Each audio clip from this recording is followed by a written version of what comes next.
Danger is everywhere. It's in my footsteps. It's waiting at the door. It's where I'm going, where I've been. Well, that's the walk of faith, time and time again. I'm not afraid. Oh, who am I trying to kid? Show me your love is more than what's dangerous. Just let me know you're here, and I'll be brave, I swear. These lyrics were implanted in me years ago, and I've needed their honest truth in the extended season I've been navigating.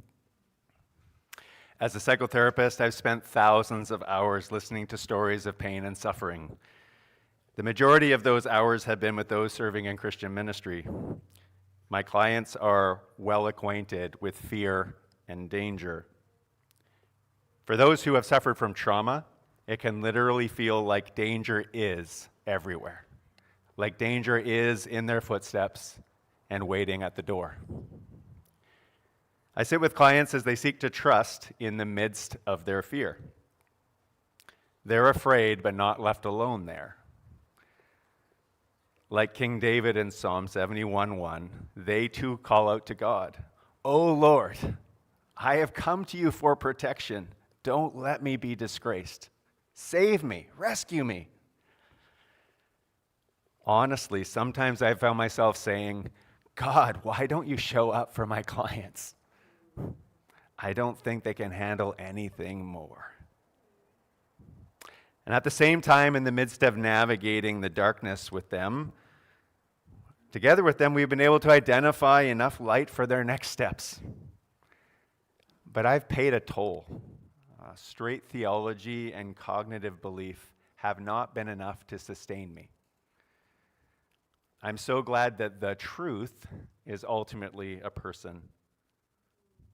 I have not and do not sit alone as I sit with those who are afraid and suffering.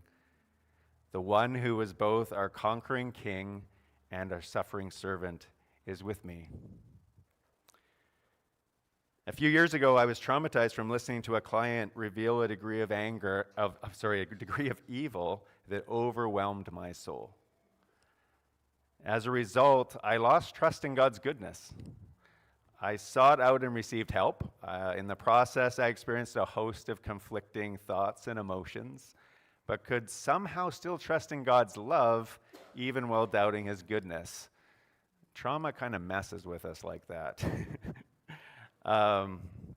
So my soul has been learning to hold the tension that David highlights in this psalm. In that context, David is old and appears to be in a vulnerable place. The danger is real. He's choosing to trust in God's right acts in his character. And he also recounts times of rescue and protection while honestly saying, "You have allowed me to suffer much hardship." So he's writing from a current place of danger. He says, "Don't set me aside. Don't abandon me." And in the Amplified Bible, verse 1 reads, "Let me never have my expectations in your goodness be disappointed." But that's where I found myself following that unforgettable encounter with evil. My expectations in God's goodness had truly been disappointed. And even with help, my soul could not find a way to trust him.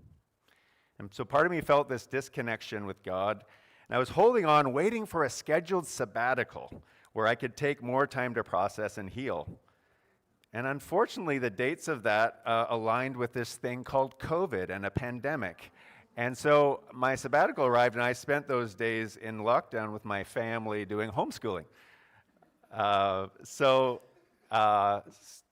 in the midst of that, one morning, while I was still carrying the tension of doubt in God's goodness, I entered my bathroom. A normal day.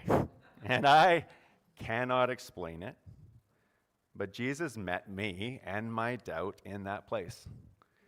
And he somehow placed the conviction of his goodness back in my soul. And my tears flowed. Trauma had kept me from trusting who he was. Knowledge and promises were not enough to repair that breach in my soul. I needed an encounter with Jesus the suffering servant, and I was healed through relationship. As the late Canadian psychologist Sue Johnson stated, emotional connection is crucial to healing. In fact, trauma experts overwhelmingly agree that the best predictor of the impact of any trauma is not the severity of the event, but whether we can seek and take comfort from others. It's been said that suffering is inevitable, but suffering alone is intolerable. Suffering is inevitable, suffering alone is intolerable. And as we're reminded in Ecclesiastes 4, 2 people are better off than one, for they can help each other succeed. If one person falls, the other can reach out and help, but someone who falls alone is in real trouble. Literature reveals that resilience is actually demonstrated through purposeful interdependence. Resilience is not a solo venture. Resilient individuals acknowledge their limitations and identify others to fill up where they lack. So as members of Living Hope, let's continue to provide safe spaces and share our resources so we can all navigate through suffering more effectively. May Living Hope model Dr. Dan Siegel's 4 S's: safe, seen, soothed, and secure. Safety includes physical and emotional protection. As we meet here on Sundays, but also in various communities throughout the week in our small group or settings, do we exhibit a place that is physically and emotionally safe? When we feel safe, we'll allow more of ourselves to be seen and consequently be provided the chance to be soothed. With sustained safety, with increased opportunities for transparency and comfort, those will pave the path for secure relationships.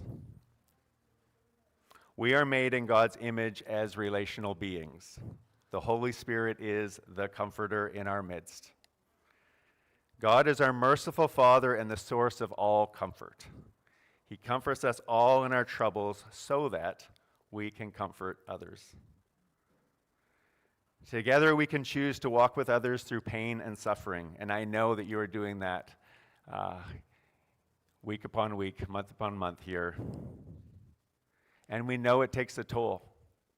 We know to reach out to those that are broken as we do share and carry a burden together. We must also choose to walk purposely with each other through danger and fear. And I just invite each of us at Living Hope as we to reach out for whatever support we need in the midst of it. Healing takes time. As with King David, we can continue to declare God's righteous character while we face danger. The walk of faith includes honesty with ourselves, with one another, and with God. Like David, we'll suffer much hardship and also be able to recount times of rescue and protection. Most important, let's not go it alone. And I pray that in the journey, He'll show us His love is more than what's dangerous. May we know He's there beside us, within us, all around us. God help us be brave.